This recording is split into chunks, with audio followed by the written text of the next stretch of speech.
Hey guys, Josh Peak here again. Now, we get a chance to start up our chainsaw. So, before we get started, we want to make sure we have all our PPE. I've got my eye pro, I've got my ear pro, and I've got my gloves in my pocket. So when we go to start up our chainsaw, there's two popular methods. I'm going to show both in here. But before we do that, it is cold outside. This is the first time the chainsaw has been started up today. So we are going to want to choke it.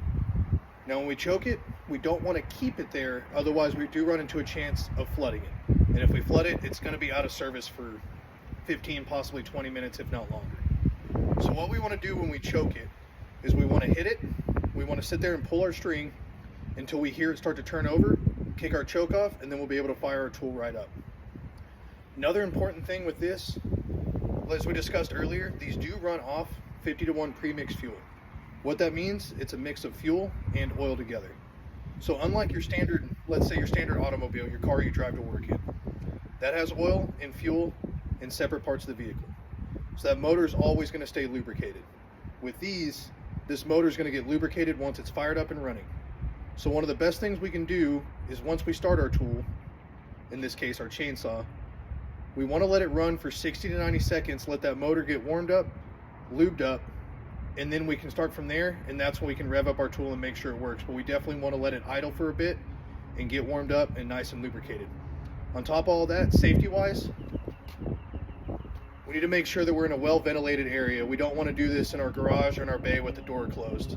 That smoke's not good for us, so make sure we're outside getting some fresh air while we do this. But all right, guys, like I said, I'm going to fire this up. I'm going to show you two different methods on how to get this tool going.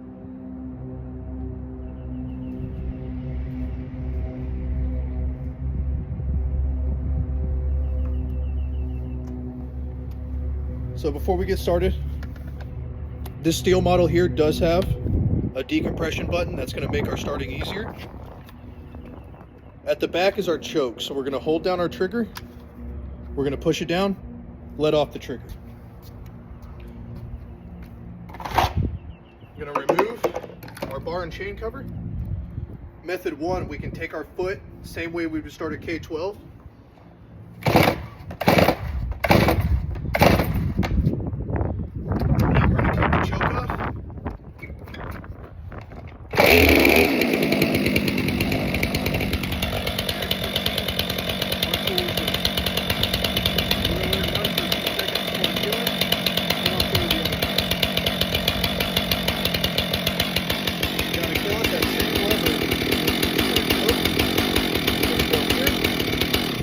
We're going to push up, our tool is off.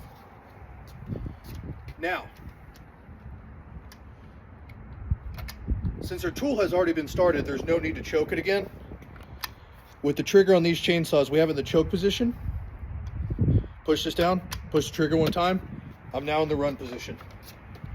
What else we want to do when we start it? We want to make sure that brake's on. Second method is just a simple pull start. Also known as PMA.